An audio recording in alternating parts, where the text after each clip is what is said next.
Apartemen itu sunyi ketika Budi menyalakan lilin. Untuk ketiga kalinya, lilin sudah meleleh di sisi tempat lilin dan menetes ke taplak meja yang telah ia setrika sore itu. Setiap gerakannya hari itu diperhitungkan, dipikirkan, disiapkan dengan hati-hati oleh seseorang yang masih percaya bahwa tindakan kecil menyelamatkan cinta yang besar itu adalah hari jadi pernikahan. Tepat 5 tahun sejak mereka mengatakan ya di catatan sipil, tanpa pesta, tanpa kemewahan, hanya dia dan Ratna menandatangani surat-surat di sebuah ruangan birokratis. Di kantor catatan sipil Jakarta Pusat, dia mengenakan gaun putih sederhana, dia mengenakan setelan sewaan. Tetapi dia tersenyum karena dia pikir cinta akan mengatasi rintangan apapun, bahwa bersama-sama mereka akan membangun sesuatu yang kokoh. Tetapi pada saat itu, pukul 22.30 pada hari Kamis yang dingin di bulan Juli, Budi memandang meja yang telah disiapkan, piring steak dengan saus jamur yang mendingin, salad yang layu, sebotol anggur murah yang ia beli dengan uang pas-pasan minggu itu. Dan dia tahu bahwa dia tidak akan datang. Ponsel Ratna telah mati selama 4 jam. Tidak ada pesan, tidak ada pembenaran, hanya kekosongan yang berteriak lebih keras daripada kata-kata apapun. Dia mengambil gelas anggur dan meminumnya dalam sekali teguk, merasakan cairan pahit menuruni tenggorokannya. Membakar, bukan anggur yang membakar. Itu adalah kebenaran yang telah ia pura-pura tidak lihat selama berbulan-bulan. Keterlambatan, alasan kosong, parfum yang berbeda, tawa di telepon diikuti oleh keheningan ketika dia memasuki ruangan. Budi bangkit dari kursi dengan beban seseorang yang memikul dunia di pundaknya. Berjalan ke jendela apartemen sederhana di Jakarta Timur. Dia melihat lampu-lampu kota berkedip acuh tak acuh pada rasa sakitnya. Berapa kali dia bekerja lembur untuk membayar sewa itu. Berapa banyak fajar dia bangun pukul 4 pagi untuk naik bas ke gudang tempat dia bekerja sebagai manajer stok. Berapa banyak keringat, berapa banyak kelelahan, berapa banyak keheningan yang ditelan ketika keluarganya memandangnya dengan jijik. Pada pertemuan hari Minggu, Bu Sinta, ibu mertuanya, selalu dengan senyum miring yang mengatakan tanpa kata-kata, "Kamu tidak cukup baik untuk putriku." Ratna berasal dari keluarga yang pernah punya uang. Mereka tidak punya lagi, tetapi mereka menjaga penampilan seperti seseorang yang memakai pakaian bermerek palsu, berharap tidak ada yang memperhatikan. Dan Budi adalah putra seorang petugas kebersihan dan seorang sopir bus yang sudah meninggal, dibesarkan di pinggiran Bekasi, belajar di sekolah negeri, berjuang untuk menyelesaikan sekolah menengah sambil bekerja di pasar, tidak pernah punya nama keluarga yang megah. Tidak pernah punya rekening di luar negeri, hanya punya 2 tangan pekerja keras dan hati yang masih percaya pada janji. Tetapi sekarang, di depan meja kosong itu, dia mulai mengerti bahwa dia telah bodoh. Ratna selalu memperjelas, bahkan tanpa mengatakannya, bahwa dia hanya sementara, pengisi waktu sampai sesuatu yang lebih baik muncul. Budi mengepalkan tinjunya dan memutuskan mengambil kunci mobil tua, Toyota Kijang 98, yang lebih sering batuk daripada berjalan, dan pergi. Dia tahu di mana dia berada. Ratna telah menyebutkan beberapa minggu yang lalu tentang makan malam bisnis dengan rekan-rekan dari agen properti tempat dia bekerja, Restoran Giardino, Jakarta Selatan, tempat mahal, tempat yang tidak akan pernah bisa dibayar oleh Budi. Dia mengemudi di jalan-jalan Jakarta dengan jantung berdebar kencang. Setengah jam kemudian dia parkir di depan restoran Italia, cahaya kekuningan. Petugas parkir berseragam, pasangan-pasangan elegan masuk dan keluar. Dia turun dari mobil dan petugas parkir memandangnya dari atas ke bawah. Budi mengenakan celana jeans dan kemeja yang kusut, sama sekali tidak cocok dengan pemandangan itu. Tetapi dia tidak peduli. Dia berjalan ke pintu masuk, dan ketika satpam hendak menghentikannya, dia melihat melalui jendela besar. Dia melihat Ratna duduk di sebuah meja di belakang, tertawa. Kepalanya dilemparkan ke belakang dengan tawa yang dia kenal betul. Tetapi dia tidak tertawa sendirian. Di sebelahnya, seorang pria berjas biru tua, rambut rapi, jam tangan emas di pergelangan tangannya. Fernando Albuquerque. Dia tahu siapa dia. Ratna telah berkomentar beberapa kali. Mitra di agen properti, pria berpengaruh, putra seorang pengusaha di bidang konstruksi sipil. Dan di sanalah mereka, bukan dengan rekan kerja, tetapi sendirian. Di meja romantis, Lilin menyala di antara mereka, dan kemudian Budi melihat. Dia melihat Fernando mengambil tangan Ratna di atas meja. Dia melihatnya tersenyum dan membungkuk. Dia melihat ciuman itu, lama, intim, tanpa tergesa-gesa, seperti seseorang yang punya semua waktu di dunia, seperti seseorang yang tidak takut terlihat, karena tidak ada rasa bersalah, tidak ada beban, hanya kesenangan. Budi merasakan lantai menghilang dari bawah kakinya, udara keluar dari paru-parunya, kakinya gemetar, tetapi dia tidak mengalihkan pandangannya. Dia berdiri di sana, di luar kaca, melihat hidupnya hancur dalam gerakan lambat. Satpam menyadari ada sesuatu yang salah. "Pak, Bapak baik-baik saja?" Tetapi Budi tidak menjawab. Dia berbalik dan kembali ke mobil. Masuk, menutup pintu, dan baru kemudian, dia membiarkan rasa sakit menghantamnya sepenuhnya. Dia memukul setir sekali, 2 kali, 3 kali, sampai tangannya berdenyut. Dia berteriak tanpa suara. Tenggorokannya terbakar, matanya perih tetapi tanpa air mata karena pengkhianatan lebih menyakitkan daripada yang bisa dijangkau oleh tangisan. Dia duduk di sana selama beberapa menit yang terasa seperti berjam-jam sampai dia mendapatkan kembali napasnya. Sampai amarah mendidih dan menggantikan rasa sakit. Lalu dia menyalakan mobil dan kembali ke rumah, bukan ke apartemen mereka, tidak. Dia langsung pergi ke gedung tempat Bu Sinta, Ibu Ratna, tinggal. Dia perlu mengerti, dia perlu mendengar, mungkin ada penjelasan, mungkin semuanya adalah kesalahpahaman yang aneh. Dia menaiki tangga ke lantai 4, mengetuk pintu dengan keras. 1, 2, 3 ketukan. Bu Sinta membuka, mengenakan gaun tidur bermotif. Mata terbelalak. "Budi, apa yang terjadi?" Dia masuk tanpa meminta izin. "Di mana Ratna?" Bu Sinta menutup pintu perlahan. "Dia tidak di sini." Budi mendengus. "Aku tahu di mana dia. Aku melihatnya dengan Fernando Albuquerque, menciumnya di sebuah restoran. Hari ini, di hari jadi pernikahan kami." Dia berharap Bu Sinta akan terkejut, akan menanyakan detail, akan menunjukkan kemarahan, tetapi tidak. Bu Sinta menghela napas, menyilangkan lengannya dan menatapnya dengan campuran kasihan dan jengkel. "Budi, duduklah." Dia tidak duduk. Dia tetap berdiri, menatap wanita yang selalu memperlakukannya sebagai bawahan. "Kamu tahu, itu bukan pertanyaan, itu adalah pernyataan." Dan dari keheningan yang mengikuti, dari cara dia mengalihkan pandangannya, dia mendapatkan jawabannya. "Kamu tahu dan kamu tidak memberitahuku." Bu Sinta mengangkat dagunya. "Budi, kamu anak yang baik, pekerja keras, jujur, tetapi mari kita realistis. Kamu tidak pernah menjadi apa yang dibutuhkan Ratna. Dia pantas mendapatkan lebih. Dia pantas mendapatkan seseorang yang bisa memberinya kehidupan yang selalu ia miliki. Fernando bisa melakukannya, kamu tidak bisa." Kata-kata itu seperti pisau. Satu demi satu, Budi mundur selangkah. Dia pantas mendapatkan lebih. Ulangnya dengan suara rendah. "Aku bekerja seperti orang gila untuk memberikan semua yang aku bisa. Aku membayar setiap tagihan, setiap sewa, setiap piring makanan, sementara dia menghabiskan uang untuk pakaian dan salon. Dan aku pantas mendapatkan apa?" Bu Sinta dikhianati, dipermalukan. Dia menghela napas lagi, seperti seseorang yang menjelaskan sesuatu yang jelas kepada anak yang keras kepala. "Budi, pernikahan bukan tentang cinta. Ini tentang kenyamanan, tentang posisi. Ratna membuat kesalahan dengan menikahimu. Kami mencoba memperingatkannya. Tetapi dia keras kepala, berpikir bahwa cinta sudah cukup. Sekarang dia sadar, Fernando bisa memberinya apa yang tidak akan pernah bisa kamu berikan. Terima itu dan lanjutkan hidupmu." Budi merasakan mual naik. Dia berbalik dan berjalan ke pintu. Sebelum pergi, dia melihat ke belakang. "Katakan padanya bahwa ketika dia pulang, aku tidak akan ada lagi di sana." Bu Sinta memutar matanya. "Jadilah masuk akal, Budi. Tias mana kamu akan tinggal?" Dia tidak menjawab. Dia menuruni tangga, merasakan kakinya berat. Setiap langkah mengingatkannya betapa bodohnya dia, betapa dia percaya, betapa dia mencintai tanpa dibalas. Dia kembali ke apartemen. Hampir tengah malam, dia mengambil ransel tua dan mulai memasukkan pakaian ke dalamnya. Beberapa potong, tidak ada yang benar-benar miliknya. Ratna selalu memutuskan segalanya. Dari warna dinding hingga merek sabun cuci, dia adalah hantu di rumah itu. Hadir tetapi tidak terlihat.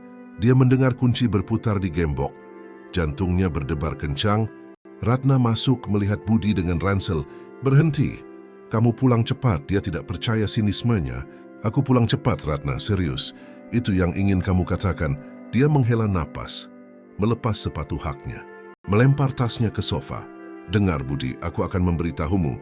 Aku ingin waktu yang tepat. Dia tertawa getir. Waktu yang tepat.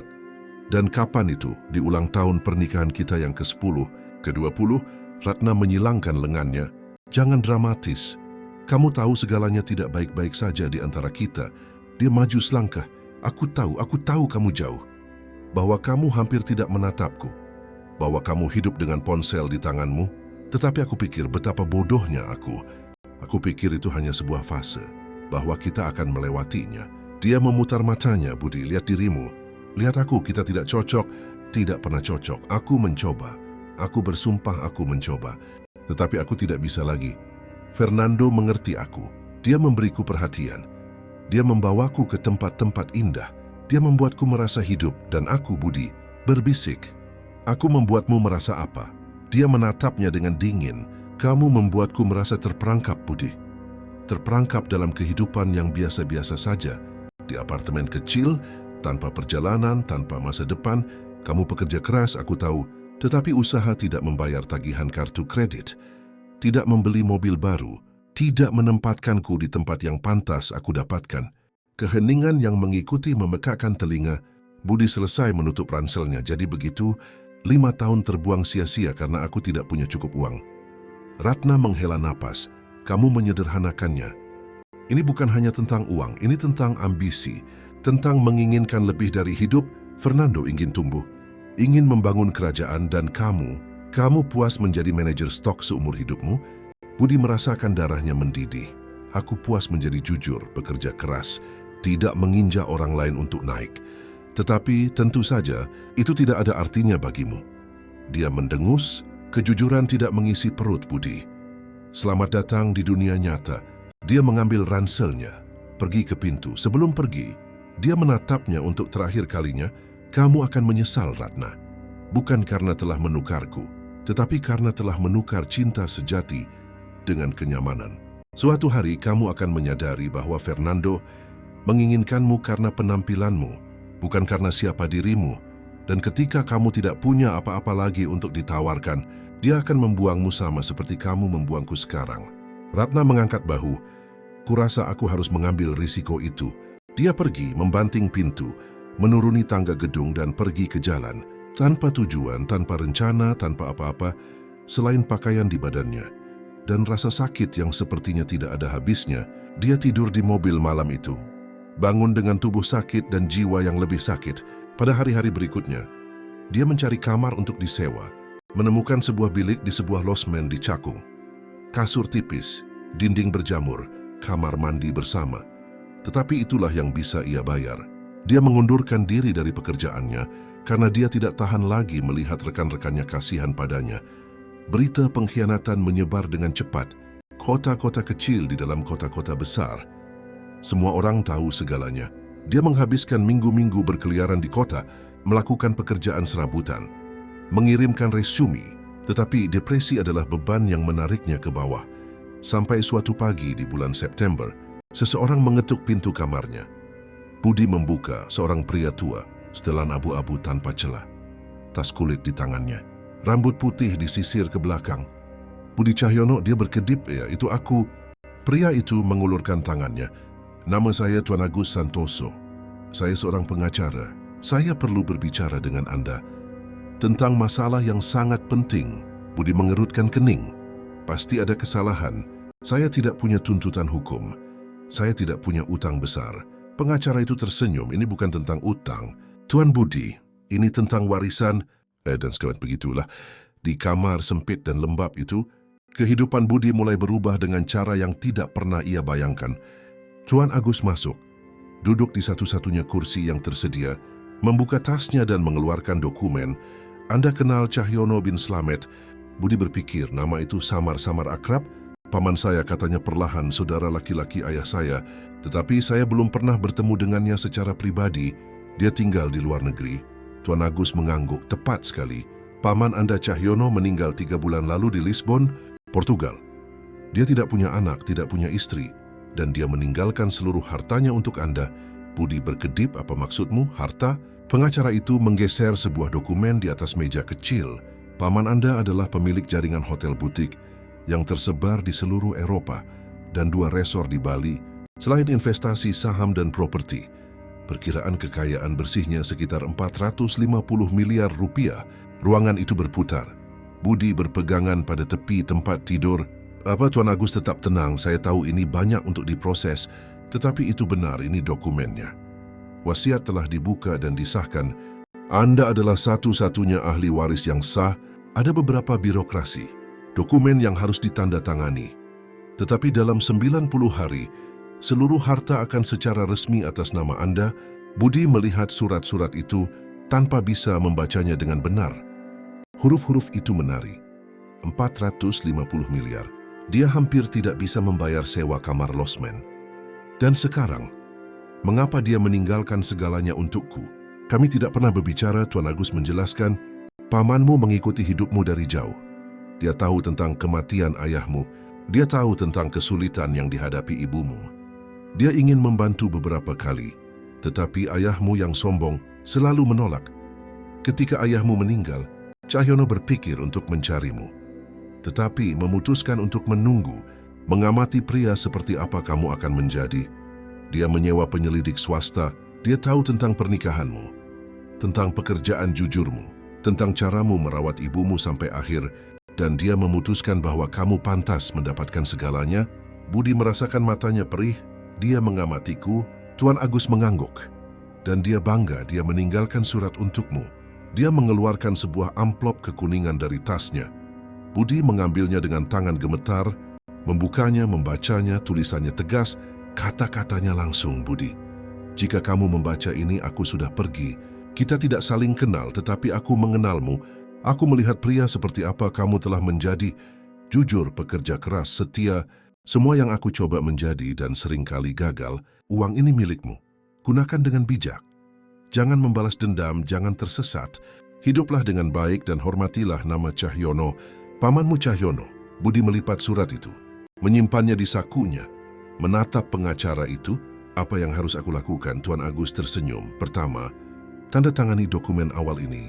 Lalu, kita perlu pergi ke notaris untuk melegalisir tanda tangan. Selanjutnya, kita akan bepergian ke Lisbon. Untuk menyelesaikan masalah hukum di sana, saya akan mengurus semuanya. Anda hanya perlu mempercayai saya dan mengikuti instruksi.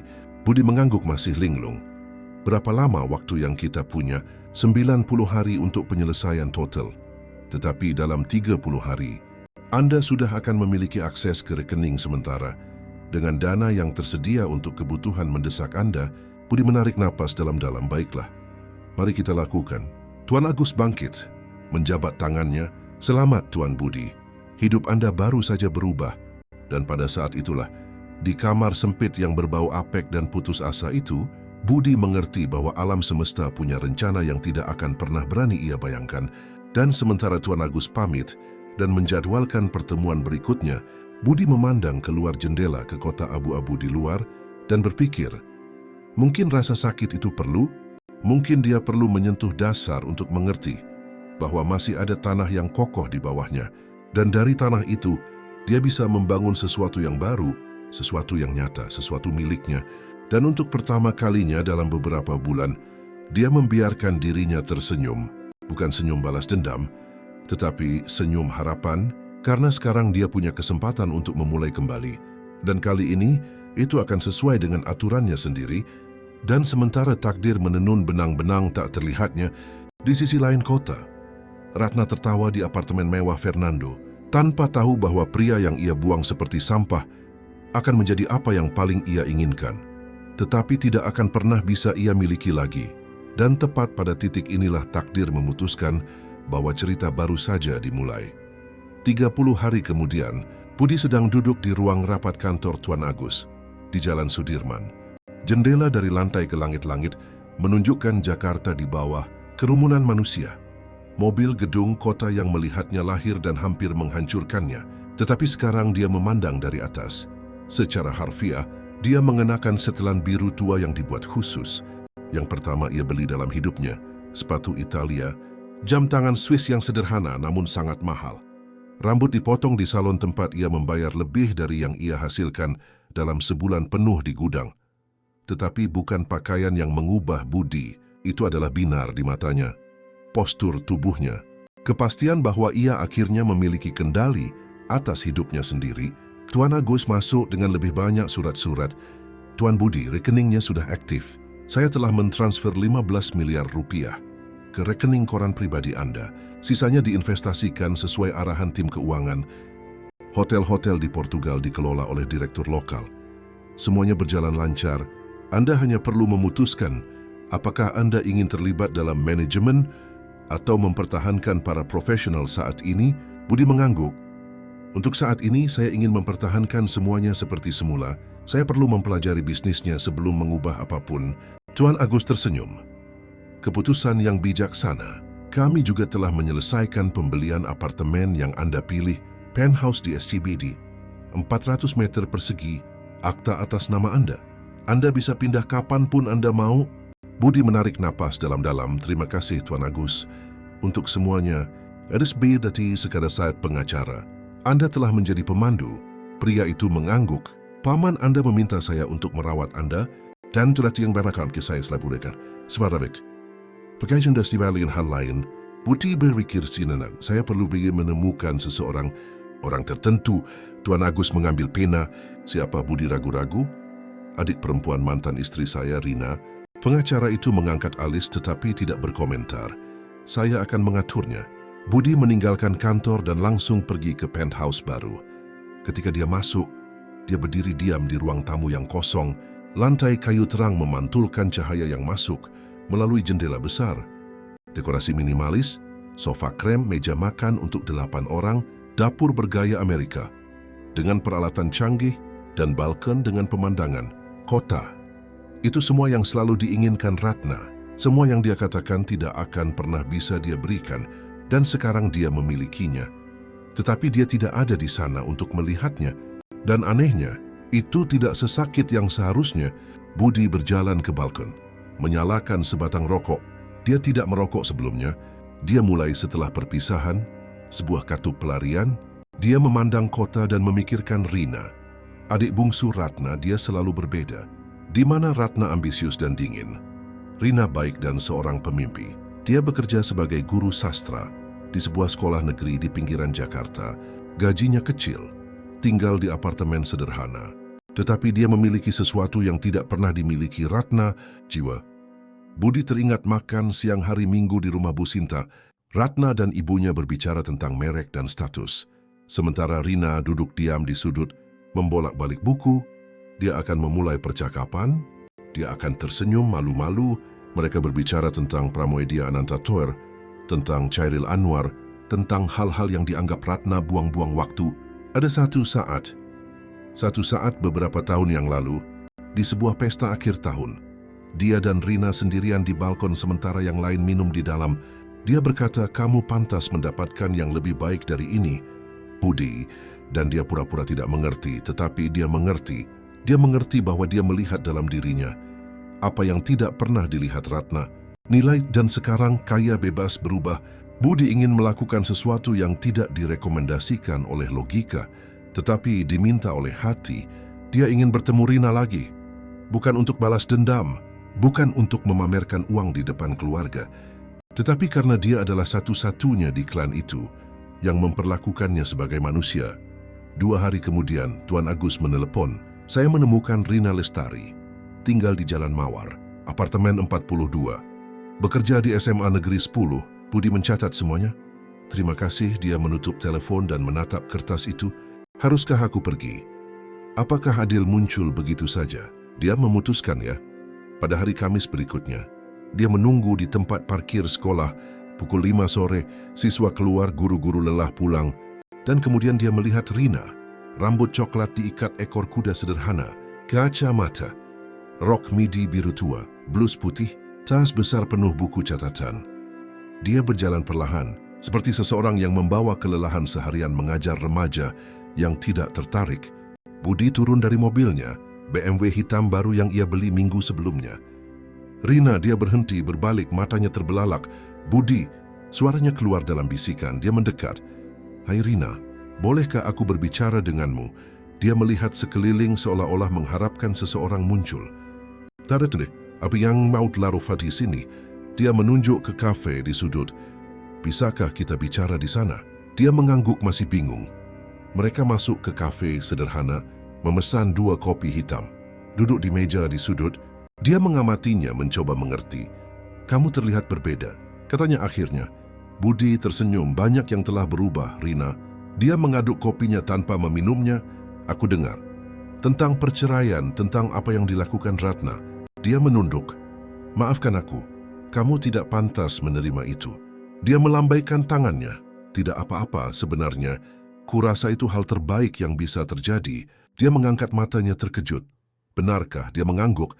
"Itu memaksaku untuk melihat kenyataan. Untuk berhenti hidup dalam kebohongan." Rina menarik napas dalam-dalam, "Kakakku." Dia berhenti mencari kata-kata. "Rumit, selalu begitu. Ibuku membesarkannya seperti itu. Berpikir dia pantas mendapatkan segalanya tanpa memberikan imbalan apapun. Aku selalu bilang kamu terlalu baik untuknya, tapi tidak ada yang mendengarkanku." Budi tersenyum. "Kamu bilang, aku ingat, di pesta tahun baru itu." Rina sedikit tersipu. "Kamu ingat itu?" Dia mencondongkan tubuh ke depan Rina. "Aku ingat banyak hal. Aku ingat kamu satu-satunya orang di keluarga itu yang memperlakukanku dengan hormat, yang berbicara denganku tentang hal-hal yang penting, yang melihatku sebagai manusia." Dia mengalihkan pandangannya. "Aku selalu menganggapmu istimewa, Budi.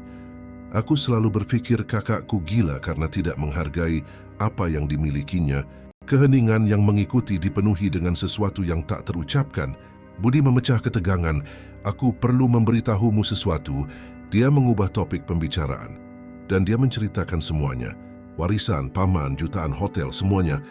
Rina mendengarkan dalam diam, matanya semakin membesar. Ketika dia selesai, dia bersandar di kursinya. "Ya Tuhan, Budi, itu luar biasa." Dia tertawa. "Aku tahu. Aku masih memprosesnya." Dia mempelajarinya sejenak. "Dan apa yang akan kamu lakukan sekarang?" Dia memegang kopinya. "Hidup Rina, hidup yang sesungguhnya, tanpa kebohongan, tanpa berpura-pura menjadi apa yang bukan aku.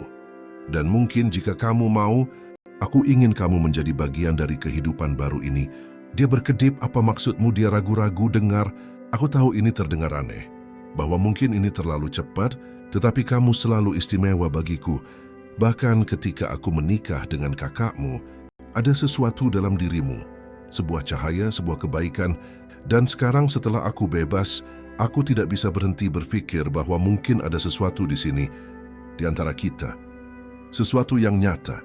Rina terdiam selama beberapa detik. "Budi, aku..." Dia berhenti. "Aku selalu menyukaimu, tetapi kamu menikah dengan kakakku. Bahkan dilarang untuk memikirkannya. Karena aku tidak tahu, pergi semuanya terlalu cepat. Keluargaku akan marah. Ratna akan membenciku." Dia memegang tangannya di atas meja. "Aku tidak memintamu untuk memutuskan sekarang. Aku hanya mengatakan, aku ingin mengenalmu lebih baik, tanpa batasan masa lalu, tanpa rasa bersalah, tanpa rasa takut. Hanya kita berdua." Dia melihat tangannya di atas tangannya, menarik napas dalam-dalam. "Baiklah, kita bisa mencoba, tapi pelan-pelan, Budi, Ilse. Aku butuh waktu." Dia tersenyum. "Waktu adalah sesuatu yang tidak kita kekurangan, Rina." Dan begitulah, sesuatu yang tidak terduga dimulai. Pada hari-hari berikutnya, Budi dan Rina bertemu lebih sering, makan malam yang tenang, berjalan-jalan di taman, percakapan tentang buku, tentang kehidupan, tentang mimpi. Dia bercerita tentang murid-muridnya yang sulit, tentang kurangnya fasilitas di sekolah, tentang bagaimana terkadang dia ingin menyerah, tetapi tidak bisa karena dia percaya pada pendidikan. Dia bercerita tentang ketakutannya, tidak tahu bagaimana mengelola kekayaannya, tentang tekanan untuk menghormati warisan pamannya, tentang kesepian memiliki segalanya dan tidak ada orang untuk berbagi.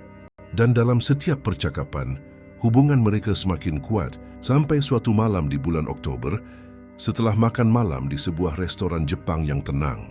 Budi membawanya ke penthouse. Dia masuk dan ternganga. "Budi, ini..." Dia menyelesaikan. "Rumahku, tempat perlindungan kita jika kamu mau." Dia berjalan di sekitar ruang tamu, menyentuh perabotan, seolah-olah menyentuh sesuatu yang sakral, indah. Dia mendekat dari belakang. Kamu cantik. Dia berbalik, mereka berhadapan. Udara dipenuhi ketegangan. Dia menyentuh wajahnya. Bolehkah aku? Dia mengangguk, dia menciumnya perlahan, menguji. Dia merespons dan ciuman itu semakin dalam. Minggu-minggu hasrat yang terpendam meledak pada saat itu. Ketika mereka berpisah, dia kehabisan napas. Ini gila, gumamnya. Dia tersenyum. Kegilaan terbaik dalam hidupku. Dan malam itu, untuk pertama kalinya sejak semuanya runtuh, Budi merasa bahwa dia sedang membangun kembali sesuatu yang nyata, sesuatu yang kokoh, sesuatu yang berharga. Tetapi karena setiap cerita memiliki dua sisi, di sisi lain kota, di penthouse yang sama mewahnya tetapi dengan dekorasi yang lebih mencolok, Ratna dan Fernando sedang makan malam. Dia bermain-main dengan makanannya. Dia membaca email di ponselnya. Ada yang salah, tanyanya tanpa melihat. Dia menghela napas, adikku aneh. Dia tidak menjawab teleponku. Dia tidak lagi datang ke makan siang hari Minggu. Dia mengangkat bahu. Mungkin dia sibuk. Ratna mendengus. Sibuk dengan apa? Dia seorang guru, gajinya sangat kecil. Apa yang bisa dia lakukan yang begitu penting? Fernando akhirnya menatapnya. Mengapa kamu peduli?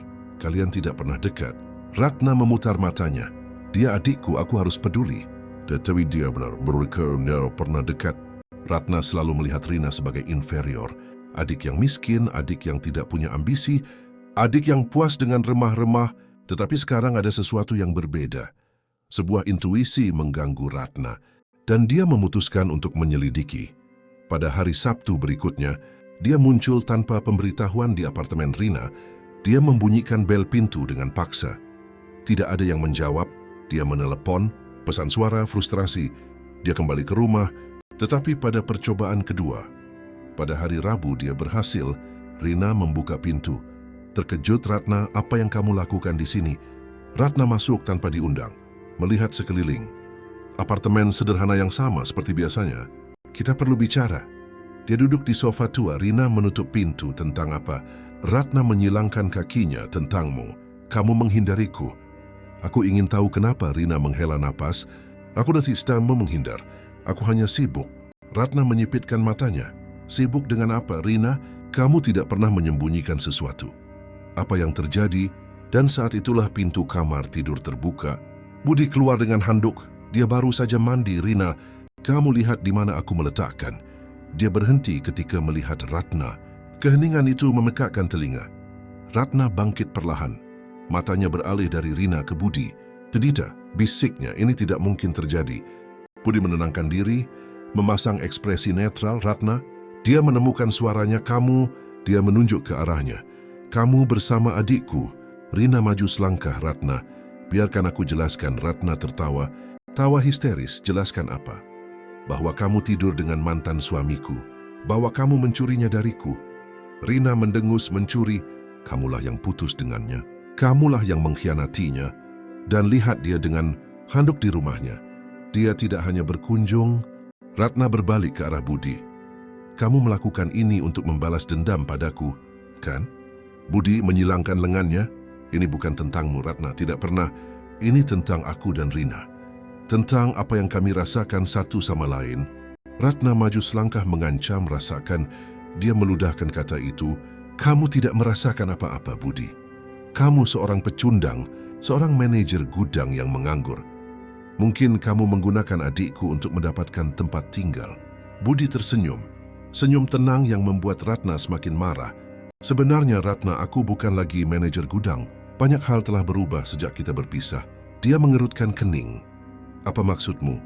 Dia memutuskan untuk menjatuhkan bom. Aku mewarisi kekayaan. 450 miliar rupiah. Hotel di Eropa. Resor di Indonesia. Investasi. Aku adalah apa yang kalian sebut jutawan sekarang. Apa? Ratna hampir berteriak. Kamu bohong. Budi mengeluarkan ponselnya, menunjukkan laporan bank, foto-foto hotel, dokumen. Ratna melihat semuanya. Wajahnya menjadi pucat.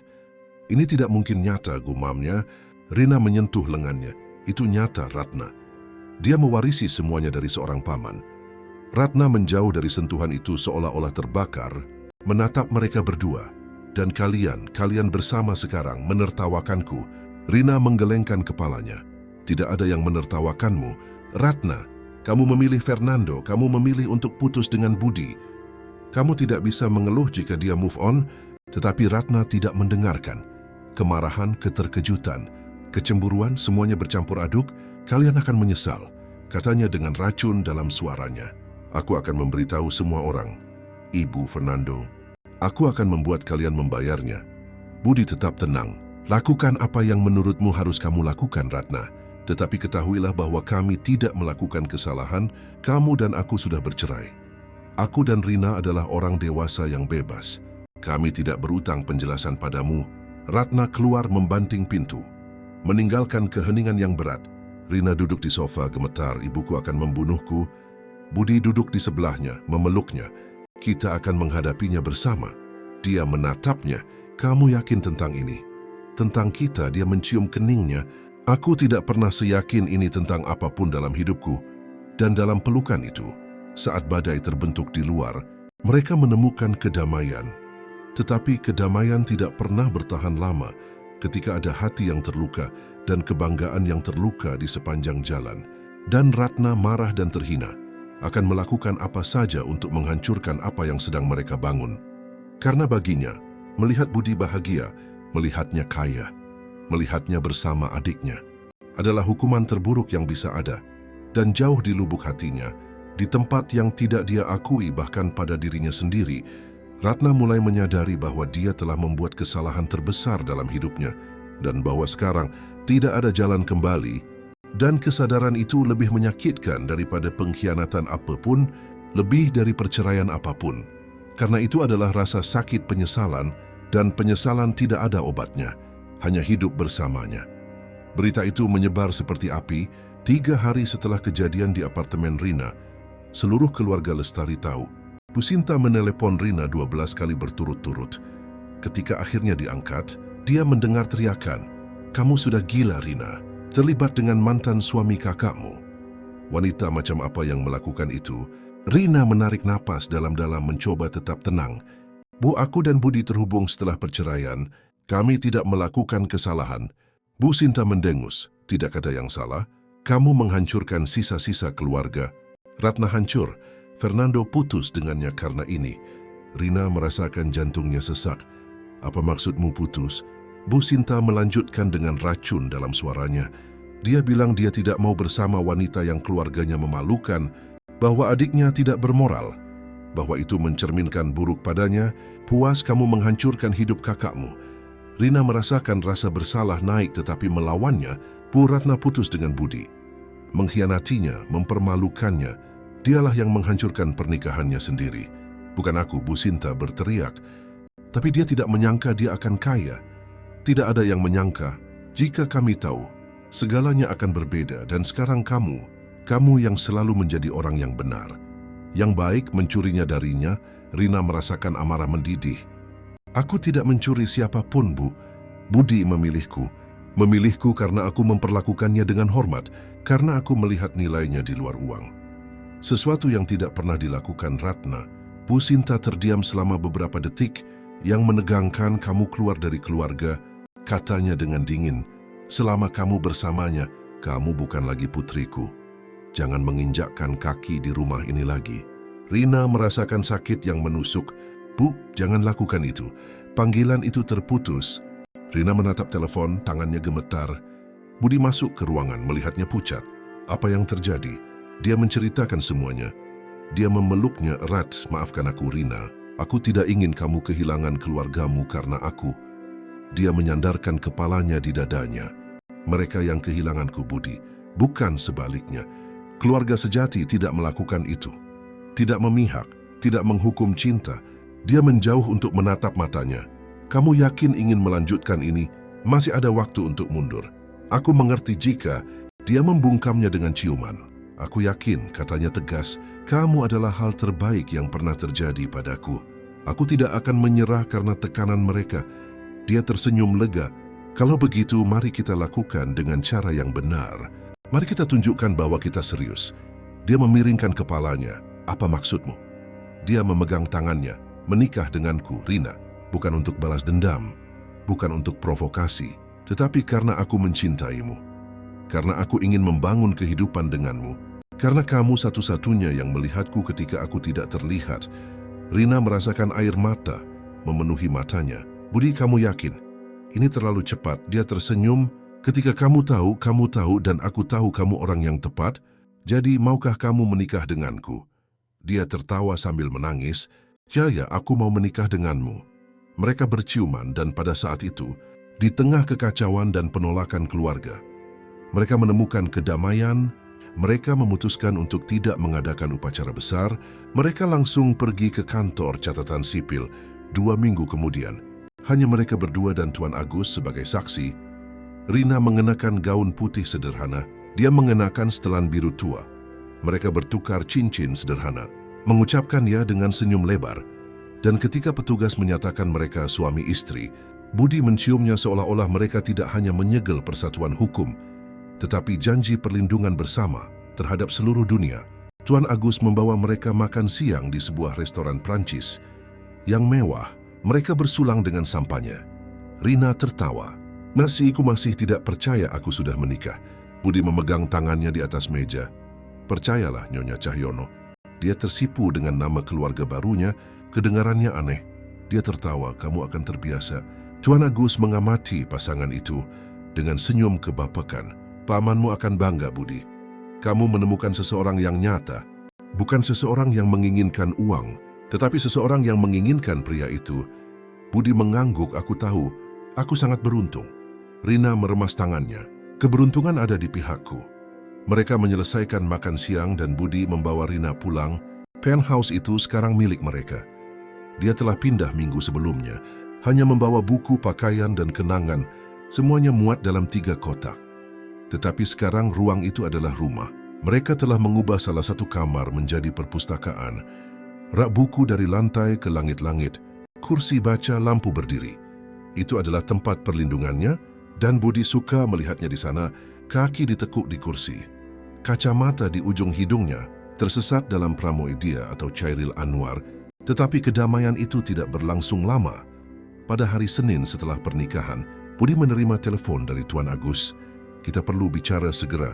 Dia tiba di kantor dalam setengah jam. Pengacara itu serius apa yang terjadi.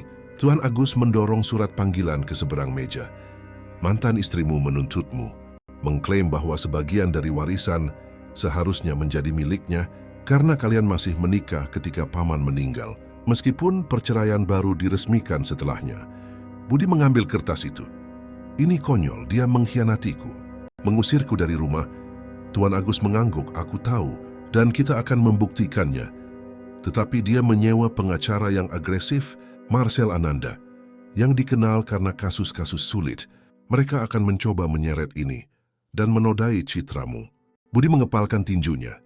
Dia tidak akan mendapatkan sepeser pun. Tuan Agus mengangguk, aku setuju, tetapi bersiaplah, ini akan menjadi buruk. Dan memang begitu. Dalam beberapa minggu berikutnya, Ratna memberikan wawancara ke blog gosip, menangis mengatakan bahwa Budi meninggalkannya ketika dia kaya, bahwa dia menggunakan adiknya untuk memprovokasi dia, bahwa semuanya adalah balas dendam. Sebagian internet percaya, kampanye kebencian dimulai. Hinaan di media sosial, Rina menangis membaca komentar jahat. Mereka bilang aku materialistis, bahwa aku mencuri suami kakakku, bahwa aku pantas mati. Budi memeluknya, jangan baca sampah itu sayang. Mereka orang-orang yang tidak mengenal kita. Tapi itu menyakitkan.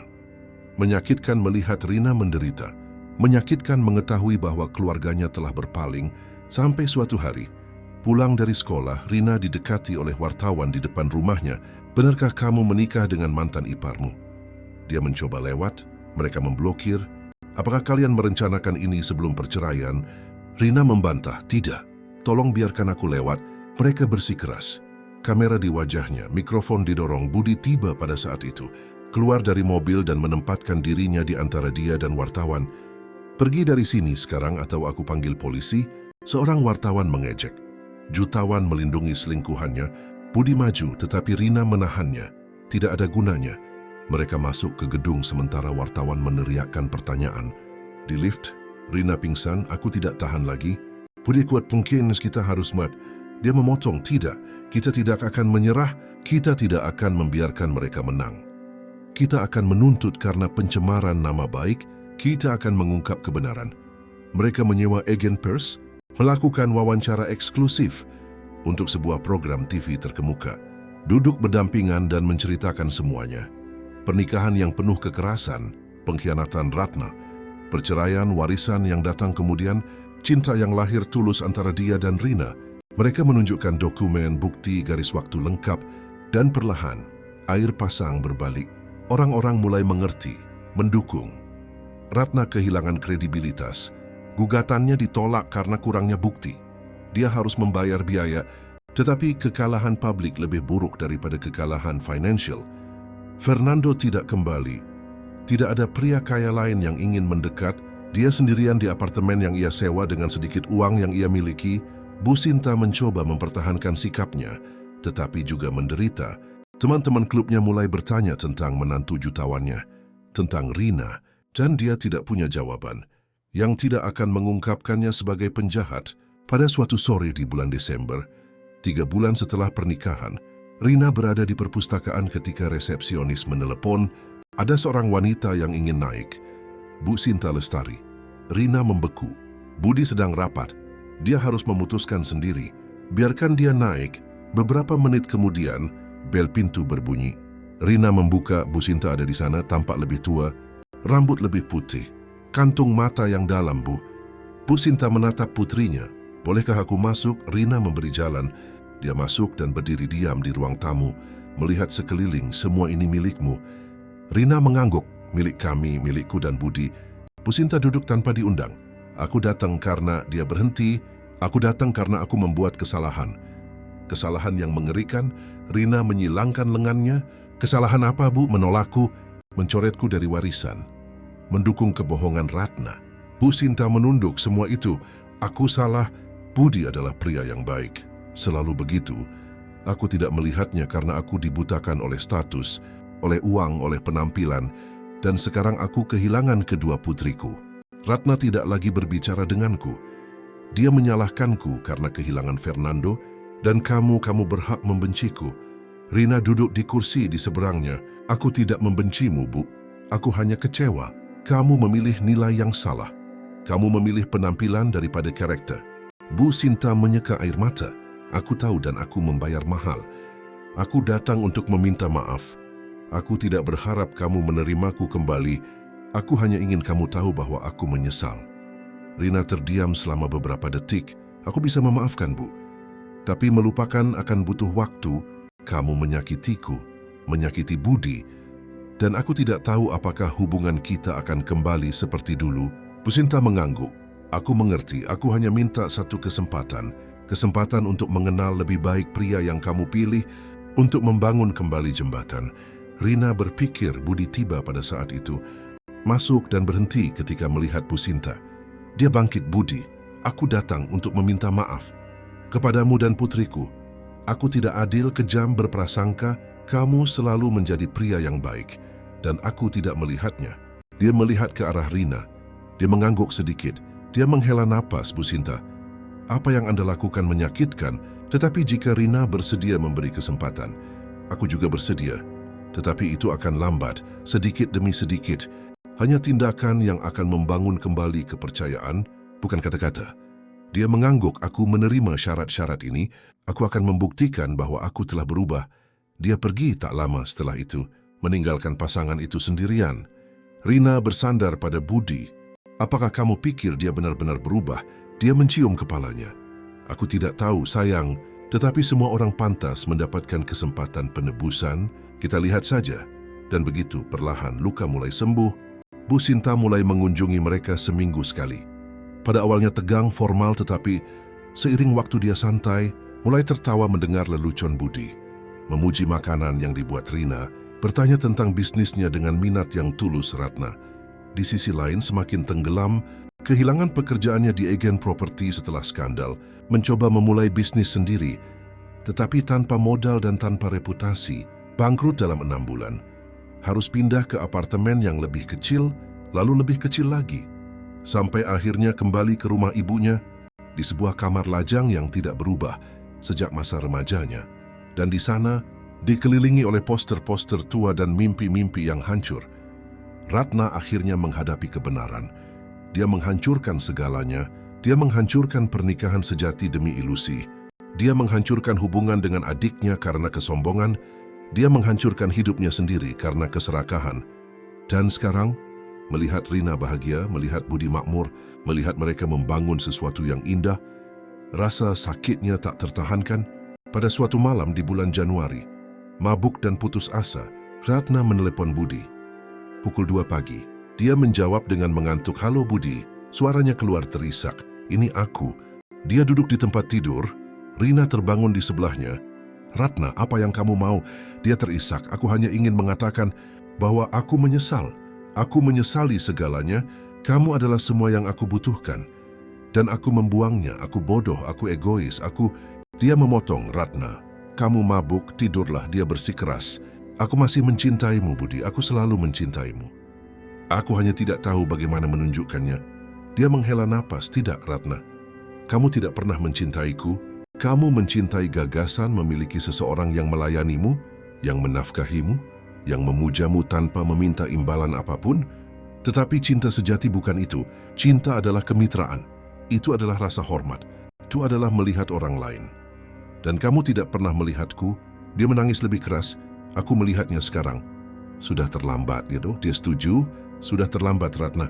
Aku mencintai Rina. Aku mencintainya dengan tulus. Dan tidak ada yang kamu katakan akan mengubah itu. Lanjutkan hidupmu, cari terapi. Bangun kembali hidupmu. Tetapi tinggalkan aku sendiri." Dia menutup telepon. Rina memegang tangannya. "Kamu baik-baik saja." Dia mengangguk, "Aku baik-baik saja. Dia tidak bisa menyakitiku lagi. Dia kehilangan kekuatan itu." Rina tersenyum, "Aku mencintaimu." Dia menariknya untuk ciuman. "Aku lebih mencintaimu." Dan pada dini hari yang sunyi itu, sementara Ratna menangis sendirian di sisi lain kota, Budi dan Rina sekali lagi menyegel kepastian bahwa mereka telah menemukan sesuatu yang langka, sesuatu yang berharga, sesuatu yang akan sepadan dengan semua pertempuran, semua penilaian, semua kehilangan. Karena pada akhirnya, ketika kamu menemukan orang yang tepat, tidak ada lagi yang penting, dan mereka telah bertemu di tengah kekacauan, di tengah rasa sakit, di tengah badai, dan itulah yang membuat cinta mereka tak terpatahkan, karena telah diuji sejak hari pertama dan tetap kokoh. Dan sekarang, dengan jembatan yang dibangun kembali, dengan Bu Sinta meminta maaf, dengan Ratna akhirnya menerima kekalahan, masa depan terbuka di hadapan mereka, penuh dengan kemungkinan, dan Budi memandang Rina yang tidur di sisinya. Setelah panggilan telepon yang mengganggu itu, berterima kasih dalam diam.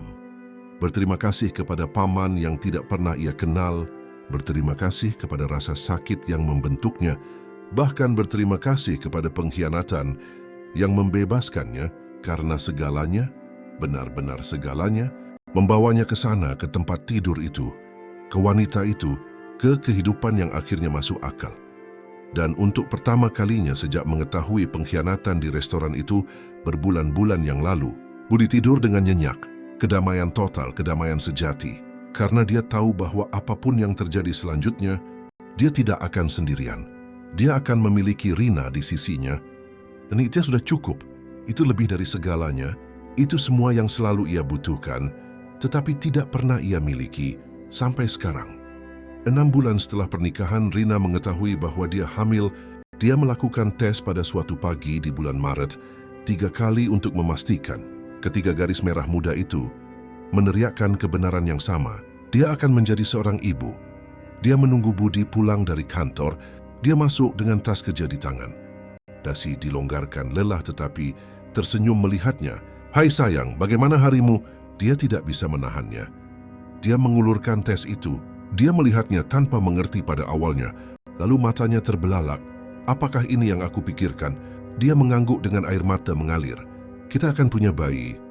Budi menjatuhkan semuanya, berlari ke arahnya, dan mengangkatnya ke dalam pelukannya.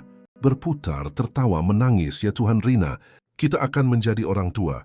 Dia tertawa gugup. "Kamu bahagia?" Dia menurunkannya, memegang wajahnya di antara tangannya. "Bahagia itu kurang, aku lengkap." Untuk pertama kalinya dalam hidupku, lengkap. Mereka berciuman. Dan dalam ciuman itu ada harapan, janji, masa depan. Pada hari-hari berikutnya, mereka memberitahu Bu Sinta yang menangis bahagia, memeluk Rina erat, "Putriku, sungguh suatu berkat. Aku akan menjadi seorang nenek. Budi tersenyum melihat pemandangan itu. Hubungan di antara mereka membaik setiap minggu. Bu Sinta membuktikan dengan tindakan bahwa dia telah berubah, membantu Rina berbelanja, mencari resep sehat untuk ibu hamil, merajut pakaian bayi dengan warna netral, karena mereka belum tahu jenis kelaminnya. Dan pada suatu sore hujan di bulan April, Bu Sinta menyinggung topik yang tak terhindarkan. "Rina, apakah kamu sudah memberitahu Ratna?" Rina menggelengkan kepalanya. "Aku tidak punya keberanian." Dia melihat keluar jendela. "Dia adikku, Bu, tapi aku tidak tahu apakah dia mau tahu." Bu Sinta menghela napas. "Dia berbeda, kau tahu, lebih pendiam, lebih reflektif. Dia mulai terapi. Dia mencoba membangun kembali dirinya. Mungkin akan baik jika kamu memberinya kesempatan." Rina berpikir selama beberapa detik. "Aku akan memikirkannya." Seminggu kemudian, Rina membuat janji minum kopi dengan Ratna di tempat netral, sebuah toko roti tradisional di lingkungan tempat mereka dibesarkan. Dia tiba lebih dulu, gugup, bermain-main dengan serbet. Lalu Ratna masuk, terlalu kurus. Rambut kusam, pakaian sederhana. Dia adalah orang yang berbeda. Dia duduk dengan hati-hati. "Hai Rina." Rina tersenyum tipis. "Hai Rat." Mereka terdiam canggung sampai Ratna memecah keheningan. "Terima kasih sudah mau menemuiku. Aku tahu aku tidak pantas mendapatkannya." Rina menarik napas dalam-dalam. "Ibu bilang kamu sedang terapi." Ratna mengangguk. "Ya, 3 kali seminggu aku mencoba mengerti mengapa aku melakukan semua yang kulakukan, mengapa aku menghancurkan orang-orang yang mencintaiku." Rina mengaduk kopinya. "Dan apakah kamu menemukannya?" Ratna menatap cangkirnya. "Aku menemukan bahwa aku selalu takut. Takut menjadi miskin lagi. Takut tidak cukup. Takut menjadi seperti ibu. Terjebak dalam kehidupan tanpa kilau. Jadi aku mencari hal-hal yang salah. Uang, status, pria yang memvalidasiku. Dan dalam prosesnya, aku membuang satu-satunya pria yang benar-benar mencintaiku. Dan aku kehilangan adikku." Rina merasakan matanya perih. "Kamu menyakitiku, Rat. Kamu meninggalkanku ketika aku memilih untuk bahagia." Ratna menyeka air mata. "Aku tahu. Dan aku membenci diriku sendiri karenanya. Kamu selalu lebih baik dariku, lebih murni, lebih baik hati. Dan ketika aku melihatmu bersama Budi, aku melihat semua yang kubuang. Dan aku tidak tahan. Aku ingin menghancurkannya karena jika aku tidak bisa bahagia, kau juga tidak seharusnya, tapi aku salah, sangat salah." Rina mengulurkan tangannya di atas meja, menyentuh tangan adiknya. Ratna tampak terkejut. Rina berkata dengan lembut, "Aku datang ke sini karena aku perlu memberitahumu sesuatu. Aku hamil." Mata Ratna terbelalak. "Benarkah?" Rina mengangguk. 3 bulan. Ratna meremas tangannya. "Selamat Rina, sungguh. Kamu akan menjadi ibu yang luar biasa." Rina menarik napas dalam-dalam. "Aku ingin kamu menjadi bagian dari ini, dari kehidupan anakku. Tetapi hanya jika kamu benar-benar berubah. Hanya jika kamu tidak akan membawa racun." Ratna menggelengkan kepalanya dengan panik. "Tidak akan. Aku bersumpah, aku ingin menjadi lebih baik. Aku ingin mendapatkan kembali adikku. Aku ingin bertemu keponakanku. Tolong beri aku kesempatan ini." Rina mempelajari wajahnya, melihat ketulusan di mana sebelumnya hanya ada perhitungan. "Baiklah, pelan-pelan. Kita akan membangun kembali sedikit demi sedikit." Ratna tersenyum. Senyum kecil tapi tulus. "Terima kasih, Rina. Aku tidak akan mengecewakanmu lagi." Mereka meninggalkan kafe dan Rina merasakan beban terangkat dari pundaknya. Dia memberitahu Budi malam itu. Dia mendengarkannya dan berkata, "Jika menurutmu dia telah berubah, aku percaya padamu. Tapi aku akan mengawasinya. Jika ada kesalahan, dia keluar dari hidup kita." Rina setuju, itu adil, dan begitu perlahan keluarga itu kembali bersatu, tidak sempurna. Bekas luka masih sakit, tapi nyata. Bulan-bulan berlalu, perut Rina membesar. Mereka mengetahui bahwa itu laki-laki. Mereka memilih nama bersama, Cahyono, untuk menghormati paman yang mengubah segalanya. Budi menyiapkan kamar bayi dengan perhatian obsesif, mengecat dinding dengan warna biru muda, merakit tempat tidur bayi dari kayu solid, meletakkan rak dengan buku-buku anak-anak. Rina tertawa melihatnya begitu berdedikasi. "Kamu akan memanjakannya." Budi mencium perutnya. "Aku akan memberinya semua yang tidak kumiliki. Tapi yang terpenting, aku akan memberinya kehadiran, cinta, waktu, hal-hal yang tidak bisa dibeli dengan uang." Dia tersenyum haru. "Kamu akan menjadi ayah yang luar biasa pada bulan Agustus." Pada suatu dini hari yang dingin, Rina merasakan kontraksi. Dia membangunkan Budi, sudah waktunya. Dia melompat dari tempat tidur, mengambil tas yang sudah siap selama berminggu-minggu, membawanya ke rumah sakit. Menelepon Bu Sinta di jalan, dia bilang dia akan tiba dalam beberapa menit. Dan dia tiba, bersama dengan Ratna yang meminta untuk ikut di ruang tunggu. Budi berjalan mondar-mandir, gugup. Bu Sinta memegang tangan Ratna, keduanya diam sampai perawat memanggil. "Tuan Budi, Anda bisa masuk, dia memintamu." Dia berlari masuk. Rina ada di tempat tidur. Berkeringat, pucat tapi tersenyum. Dia memegang tangannya. "Tetaplah bersamaku." Dia mencium keningnya. "Aku tidak akan pergi dari sini bahkan jika dunia berakhir." Jam-jam berikutnya sangat intens. Kontraksi kuat, pernapasan terkontrol. Dokter masuk dan keluar. Dan kemudian pada pukul 7.23 pagi pada hari Sabtu yang cerah, Cahyono lahir. Dia menangis keras, sehat, sempurna. Mereka meletakkannya di pelukan Rina. Dia melihat makhluk kecil itu dan mulai menangis. "Anak kita, Budi. Lihat anak kita." Budi juga menangis. Menyentuh kepalanya dengan hati-hati. "Dia sempurna, sayang, sama sepertimu." Dia tertawa sambil menangis, matanya sepertimu. Kemudian mereka membiarkan Bu Sinta dan Ratna masuk, keduanya terharu. Bu Sinta menggendong cucunya dengan hormat. "Selamat datang, Cahyono. Kamu akan sangat dicintai." Ratna berdiri di belakang. Rina memperhatikan mau menggendongnya. Ratna ragu-ragu. "Bolehkah Rina mengangguk?"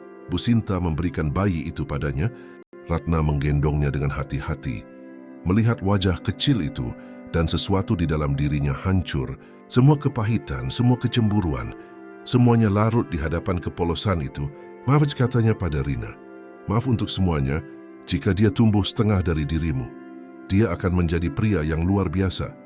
Budi mendekat. "Terima kasih, Ratna, karena ada di sini." Dia menatapnya pada pria yang ia hina, yang ia permalukan, yang ia kehilangan. "Terima kasih kepadamu, Budi, karena tidak menyerah padaku sebagai keluarga, karena memberikan kesempatan ini." Dia mengangguk. Semua orang pantas mendapatkan awal yang baru, termasuk kamu. Pada bulan-bulan berikutnya, kehidupan menetap dalam rutinitas yang baik. Cahyono tumbuh cepat, sehat, ceria. Rina mengambil cuti dari sekolah untuk menikmati putranya. Budi bekerja dari rumah kapanpun ia bisa, agar tidak kehilangan momen. Bu Sinta datang setiap hari untuk membantu. Ratna berkunjung pada akhir pekan, membawa hadiah sederhana, menawarkan bantuan tulus. Dan sesuatu dalam dirinya benar-benar berubah. Dia bukan lagi wanita yang ambisius dan dingin. Dia adalah seseorang yang lebih manusiawi, lebih nyata. Dia mendapatkan pekerjaan sebagai broker di agen properti lain, kecil, gaji sederhana tapi jujur. Dia menyewa sebuah apartemen kecil tapi rapi, mulai membangun kembali hidupnya sesuai dengan aturannya sendiri. Dan pada suatu sore di bulan November, duduk di balkon penthouse sementara Cahyono tidur, Ratna berkata kepada Rina, "Kau tahu apa yang kupelajari?" Rina melihat dengan penasaran. "Apa?" Ratna menghela napas, bahwa kita menghabiskan seluruh hidup kita mencari hal-hal yang salah, uang, status, validasi eksternal, dan kita lupa mencari apa yang benar-benar penting. Kedamaian batin, hubungan sejati, tujuan. Budi memiliki semua itu, dan aku tidak melihatnya. Kamu memiliki semua itu, dan aku iri daripada belajar. Rina mengambil tangannya. "Tidak pernah terlambat untuk memulai kembali. Rat, lihat dirimu sekarang, bekerja, hidup dengan martabat, membangun kembali ikatan. Aku bangga." Ratna tersenyum dengan mata berkaca-kaca. "Terima kasih karena tidak menyerah padaku, Rina. Aku tidak pantas mendapatkannya, tapi kamu bersikeras." Rina meremas tangannya. "Kamu adikku, akan selalu begitu." Kesalahan tidak menghapus itu. Ratna memeluknya dan menangis. Bukan karena sakit ya, tapi karena rasa syukur, kelegaan, penebusan. Budi mengamati pemandangan dari dalam ruang tamu, menggendong Cahyono. Bayi itu terbangun, mata terbelalak menatap ayahnya. Budi berbisik, "Lihat nak, ini keluargamu. Tidak sempurna, terluka, tapi nyata. Dan kamu akan tumbuh dengan mengetahui bahwa kesalahan diperbaiki dengan cinta, bahwa kesombongan disembuhkan dengan kerendahan hati, bahwa tidak ada pengkhianatan yang begitu besar sehingga tidak dapat dimaafkan jika ada penyesalan yang tulus." Cahyono tersenyum tanpa gigi. Budi tertawa. "Kamu mengerti segalanya, kan anak pintar." Pada saat itu, Tuan Agus menelepon. Budi menjawab, "Tuan, apa kabar?" Suara pengacara tua itu terdengar lelah tetapi bahagia. "Baik, Budi. Menelepon untuk memberikan kabar. Proyek yang kita bicarakan disetujui." Budi tersenyum, "Benarkah?" Tuan Agus mengkonfirmasi. "Ya, pemerintah kota menyetujui pembangunan sekolah. Mereka dapat memulai pekerjaan bulan depan." Budi telah memutuskan beberapa bulan yang lalu untuk menginvestasikan sebagian dari kekayaannya dalam kegiatan sosial. Yang pertama adalah sekolah negeri penuh waktu. Di lingkungan tempat Rina mengajar, struktur modern, perpustakaan, lapangan, laboratorium, semua yang pantas didapatkan oleh anak-anak komunitas itu, tetapi tidak pernah mereka miliki. Dan Rina akan menjadi direktur pedagogis. Dia memimpikan itu. Dapat mengubah pendidikan secara nyata. Tidak hanya mengajar tetapi menciptakan sistem yang berfungsi. "Terima kasih, Tuan Agus, karena telah memungkinkan ini." Pengacara itu tertawa. "Pujian itu milikmu, Budi. Kamu bisa saja menggunakan uang ini hanya untuk kemewahan, tetapi kamu memilih untuk membuat perbedaan. Pamanmu akan sangat bangga." Mereka menutup telepon dan Budi kembali ke balkon. Sayang, mereka menyetujui sekolah itu. Rina berteriak kegirangan, "Benarkah?" Dia mengangguk. Dimulai bulan depan, dia melompat, memeluknya dan Cahyono bersama-sama. "Kita akan melakukannya, Budi. Kita akan mengubah hidup." Dia mencium keningnya. "Kita sudah mengubahnya. Sayang, hidup kita, hidup keluargamu. Dan sekarang ratusan anak-anak." Ini adalah warisan, inilah yang penting. Pada bulan-bulan berikutnya, pembangunan berjalan cepat. Budi mengunjungi lokasi setiap minggu, berbicara dengan insinyur, tukang batu, mengetahui cerita mereka, mempekerjakan penduduk setempat, menciptakan lapangan kerja. Komunitas mulai bersikap hangat terhadap keluarga itu, yang tidak hanya menyumbangkan uang, tetapi benar-benar terlibat. Rina mewawancarai guru, menyusun kurikulum inovatif, merencanakan setiap detail dengan semangat. Dan pada bulan April tahun berikutnya, sekolah itu diresmikan, upacara sederhana, anak-anak komunitas menyanyikan lagu kebangsaan. Orang tua menangis haru, pejabat setempat hadir. Budi berpidato, berterima kasih kepada paman yang tidak pernah ia kenal, tetapi yang mengubah segalanya. Berterima kasih kepada Rina karena menunjukkan jalan, bahkan berterima kasih kepada rasa sakit yang membawanya ke sana, karena tanpanya, dia tidak akan pernah tahu kemampuannya. Di belakang aula, Bu Sinta dan Ratna menonton. Bu Sinta berbisik, "Lihat apa yang dibangun oleh adikmu dan dia." Ratna mengangguk dengan bangga di matanya. "Mereka luar biasa, Bu. Dan berpikir bahwa aku hampir menghancurkan ini." Bu Sinta meremas tangannya. "Tetapi kamu tidak menghancurkannya. Mereka selamat dan kita belajar." Ratna setuju. "Kita belajar bahwa karakter lebih berharga daripada nama keluarga, bahwa cinta lebih berharga daripada uang, bahwa keluarga dibangun dengan pengampunan, bukan dengan kesempurnaan." Setelah upacara, keluarga-keluarga dari komunitas mendekati Budi dan Rina. Berterima kasih, menceritakan bagaimana sekolah itu akan mengubah masa depan anak-anak mereka. Bagaimana itu adalah pertama kalinya seseorang dari luar benar-benar peduli. Seorang wanita tua, Bu Lilis, mengambil tangan Budi. "Semoga Tuhan memberkatimu. Nak, kamu mengembalikan harapan kepada kami." Dia meremas tangannya dengan sayang. "Harapan selalu ada di sini, Bu Lilis. Saya hanya membantu membangun ruang untuknya tumbuh." Mereka kembali ke rumah lelah tetapi puas. Cahyono tidur di kursi bayi. Rina menyandarkan kepalanya di bahu Budi di dalam mobil. Lelah tanyanya, "Kamu baik-baik saja, sayang?" Dia tersenyum, "Aku sempurna. Hari ini adalah hari terbaik dalam hidupku." Dia mencium kepalanya. "Yang pertama dari banyak, sayang. Kita tidak tahu siapa yang akan terjadi di masa depan. Dan masa depan menyimpan lebih dari yang mereka bayangkan." Sekolah itu menjadi model. Kota-kota lain ingin menirunya. Budi menciptakan sebuah lembaga untuk menyebarkan metodologi. Rina bepergian memberikan ceramah, menginspirasi para pendidik. Cahyono tumbuh dikelilingi oleh cinta, tujuan, teladan nyata tentang bagaimana kebaikan mengubah. Pada usia 3 tahun, dia sudah bersekolah di sekolah yang diciptakan orang tuanya. Bermain dengan anak-anak tukang batu, petugas kebersihan, pengemudi. Tanpa perbedaan, tanpa prasangka, hanya anak-anak menjadi anak-anak, dan Budi melihat putranya berbagi bekal dengan teman sekelas yang lebih miskin. Merasakan dadanya sesak karena emosi. Karena dia tahu dia sedang memutus siklus. bahwa dia sedang menanam benih empati, bahwa Cahyono tidak akan pernah menjadi seperti Ratna, tidak akan pernah mengukur orang dengan uang, tetapi dengan karakter. Pada suatu sore hari Minggu, seluruh keluarga berkumpul di penthouse. Bu Sinta, Ratna, Rina, Budi, dan Cahyono. Mereka makan siang bersama, tertawa mendengar cerita-cerita lama, mengenang tanpa dendam, hanya dengan penerimaan atas apa yang telah terjadi, dan rasa syukur atas apa yang telah terjadi. Pada akhirnya Budi mengangkat gelas jusnya karena Rina hamil lagi, kali ini perempuan, dan berkata, "Aku ingin bersulang untuk keluarga, bukan yang sempurna dari iklan, tapi yang nyata, yang membuat kesalahan, menyakiti, tetapi juga meminta maaf, memaafkan, dan memulai kembali. Untuk kami dia, kita semua, dan untuk cinta yang membawa kita kembali satu sama lain."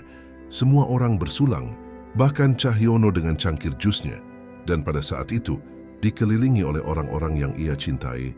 Beberapa yang menyakitinya tetapi berubah, yang lain yang selalu ada di sisinya. Budi akhirnya mengerti apa yang dimaksud pamannya dalam surat itu. Menghormati nama Cahyono bukan tentang uang, itu tentang integritas, tentang bangkit setelah jatuh, tentang mengubah rasa sakit menjadi tujuan, tentang memaafkan tanpa melupakan, tetapi juga tanpa memenjarakan orang lain dalam kesalahan. Itu tentang membangun jembatan, di mana sebelumnya ada tembok, tentang menanam taman di mana sebelumnya ada puing-puing, tentang mencintai bukan meskipun ada ketidaksempurnaan, tetapi melaluinya. Karena cinta sejati bukan seperti yang ada di dongeng, itu adalah yang bertahan dari badai dan masih memilih untuk tinggal, memilih untuk membangun kembali, memilih untuk percaya bahwa besok bisa lebih baik dari kemarin. Dan ketika Budi berbaring malam itu di samping Rina, tangan mereka saling bertautan di atas perutnya tempat putrinya yang akan diberi nama Helena tumbuh. Dia menutup matanya dan bersyukur, berterima kasih karena telah dikhianati, karena pengkhianatan membebaskannya, berterima kasih karena telah menderita, karena rasa sakit membentuknya, berterima kasih karena telah kehilangan segalanya, karena dalam kehampaan dia menemukan dirinya sendiri, dan yang terpenting, berterima kasih karena telah menemukan Rina, wanita yang melihatnya ketika dia tidak terlihat, yang mencintainya ketika dia miskin, yang tinggal ketika semua orang mempertanyakan. Dia adalah bukti hidup bahwa cinta sejati tidak terkesan dengan rekening bank. Itu terkesan dengan jiwa, dengan esensi, dengan kebenaran. Dan saat dia tidur, dia bermimpi tentang masa depan.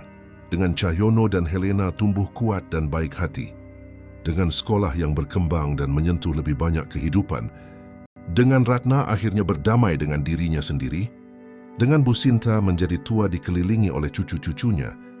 Dengan Rina mewujudkan setiap mimpi yang selalu ia miliki, tetapi tidak pernah berani meminta. Dan dalam mimpi itu, di akhir sebelum dia bangun, dia melihat Paman Cahyono. Dia tidak pernah mengenalnya, tetapi dia mengenalinya. Orang tua itu tersenyum, melambai dan berbisik, "Terima kasih telah menghormati nama kami. Terima kasih telah membuktikan bahwa Cahyono tidak menyerah, tidak menjual diri, tidak tersesat. Kamu melakukannya dengan baik. Keponakan, kamu melakukannya dengan sangat baik." Budi bangun dengan air mata di matanya. Kamar masih gelap. Rina tidur di sampingnya bernapas dengan lembut. Dia menyentuh wajahnya dengan lembut, berbisik, "Aku mencintaimu." Dia bergumam sambil tidur, "Aku juga."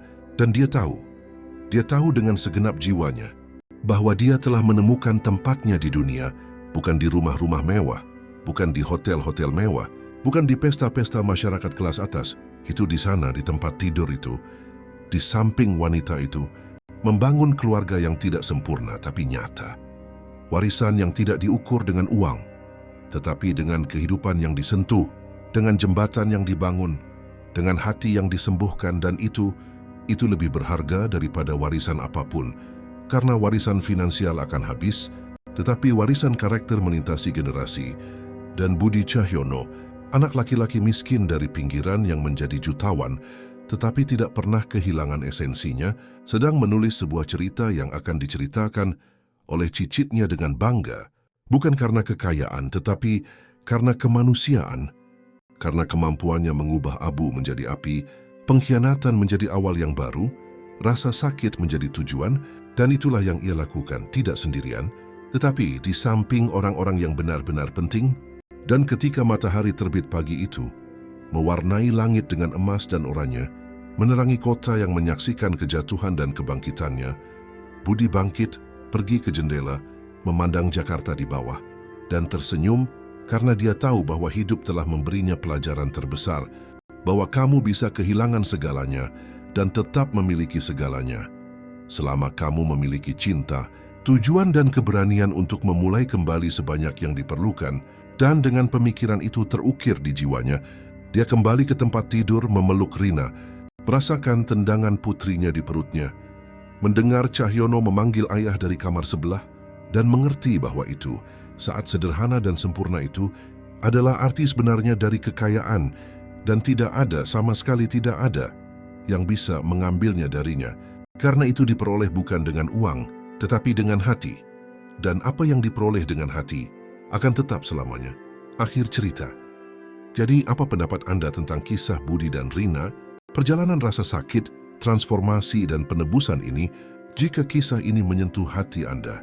Jika Anda percaya bahwa cinta sejati mengalahkan semua pengkhianatan, semua penghinaan, semua badai, tinggalkan suka Anda di bawah ini.